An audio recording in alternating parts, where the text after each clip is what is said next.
Hi everyone, this is Dave Bisbee coming to you from the beautiful Seven Canyons here in Sedona, Arizona. Now what we're going to talk about in this little segment is making you your own teacher. I'll often tell students that I'm not really the teacher, it's this golf ball that is. I'm just an interpreter for what this ball is trying to tell you.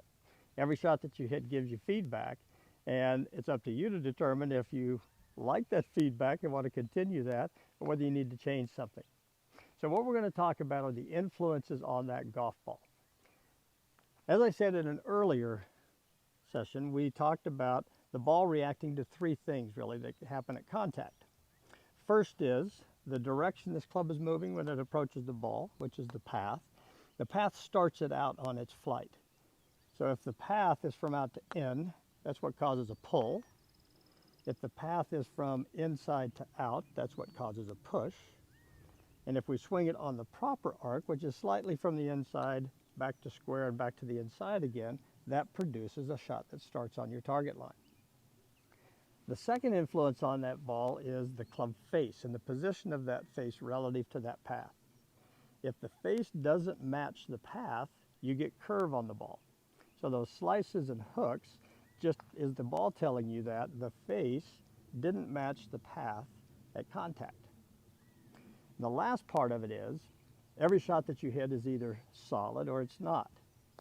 So this angle of approach, how this club approaches that ball relative to the ground, that's how you produce the energy into the ball. So if I'm catching too much ground, I might be too steep with my angle of approach. Or if I'm catching the middle of the ball, the top of the ball, running along the ground, that could just mean that angle of approach is too shallow and I'm not finding the bottom of the ball. But if we can get those three things to combine, and every shot that you hit have those elements to it, get you to watch the ball, and what I would instruct you to do is you start with where the ball comes down. Was it curving? That'll tell you what the face was doing. You come back along that flight line. Where did it start relative to your target? That'll tell you what the path was doing. And then finally, it's back to contact. In contact, was it solid or not solid? That will tell you what the angle of approach was doing. So if we can get those three elements correct, you're going to find yourself hitting better shots. And we're going to take a look at that from a broader perspective. So what we're trying to do is we're trying to control really three elements in this swing. First is going to be, I want to grip the club in such a way that that face has the best chance of coming back to square.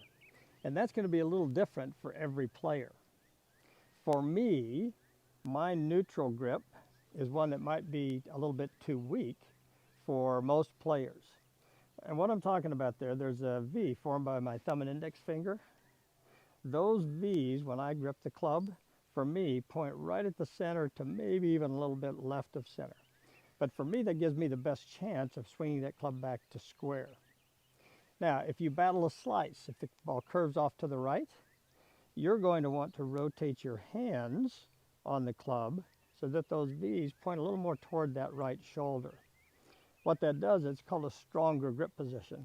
It puts your hands in a better position to rotate that face as you swing through, and that takes away that slice. But for those who hook the ball, curve it off to the left, that's where you make that adjustment with the hands, both of them, on the club to weaken that grip until that hook goes away. So experiment a little bit with it. What you'll find is there's going to be a neutral position for your hands, and that's where that ball flies straight through the air without any curve on it. Now the next thing we're going to talk about is the path, the direction this club swings. When you set up to it, when I said earlier I want those shoulders to be parallel to my target line, here's how those things go together. Most people who slice the ball also tend to put their shoulders across the line. And what across the line means is my shoulders are simply pointing left of where that alignment stick is showing us. That gets the club swinging on a path that's out to in, which starts the ball to the left, and then it's accompanied by that little bit of curve that comes back to the right, the slice. The contrary would be if you tended to hook the ball, the tendency is to get the shoulders pointed across the line that way, pointing out to the right, which creates a path that gets that club going from inside to outside, and that push at least gives you somewhere to start it to make room for that hook. But if we take this curve away from the ball, we can really set up with our shoulders parallel to that path or to that target line. Now the idea there is for that shoulder to turn out of the way in the backswing. That positions the club where it should be at the top of the backswing. And that arc is just a little bit to the inside and up. And then it would go back to the inside as you go through. And it would look something like this.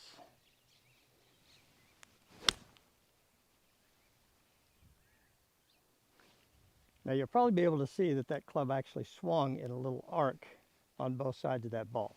So the last part of this is the angle of approach determines how solid you hit the shot.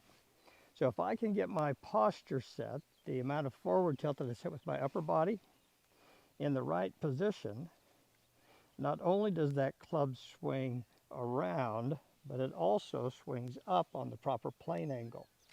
So you can see there that that end of the club is pointing at what I'm trying to hit down there on the ground.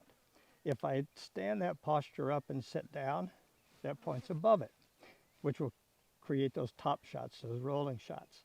If I keep my head down, that points that club into the ground, and that's exactly where it's going to swing. So finding the right amount of tilt,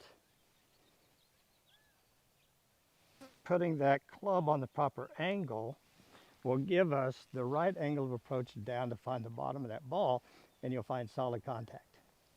So when you practice, watch the ball. It's going to give you all the information you need to be able to make changes in your ball flight. Thanks for tuning in.